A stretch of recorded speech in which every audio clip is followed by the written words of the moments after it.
guys, dito tayo sa Austria. Dito tayo nag-weekend ngayon. Kanina umaga, nag-snow. Ito yun, wala na mga dahon ng puno. Dahon natin. Palamig mo dito, uno. Kanina madaling araw, hanggang alas 8 ng umaga. So ganito yung panahon dito, malamig ang panahon. Malamig ang panahon.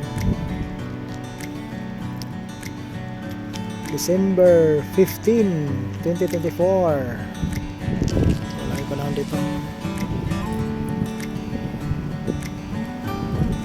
Ito yung paradahan dito sa Austria. Malapit na lang tayo sa pag-unloadingan natin bukas. 2.5 kilometers na lang. Ito yung Itzoras parkingan dito. Ano to? Autohof dito sa Austria. Ito yung parkingan nila. Bayad ditong araw 15. So dalawang araw tayo, kahapon at saka hanggang bukas ng umaga. So 30 na bayaran natin. Kasi haring araw hindi makakalabas sa kapal ng ulat.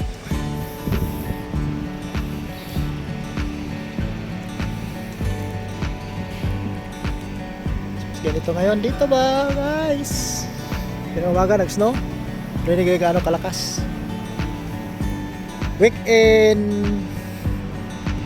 dito sa Austria.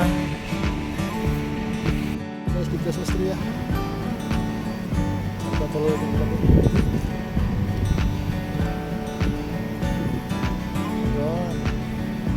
Bukas malapit na lang tayo sa pag-unloadingan. 2.5 na lang sa BTA, Austria. Bibigyan natin. Malamig oh. Shout out sa mga Pinoy Europe truckers dyan. Kay Alvin, Santa Iglesia, Alvin.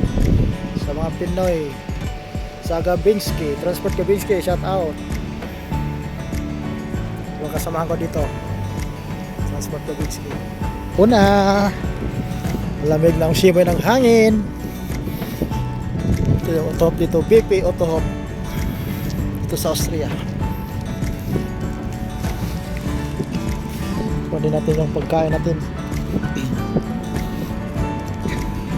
Wala tayong mabili nito.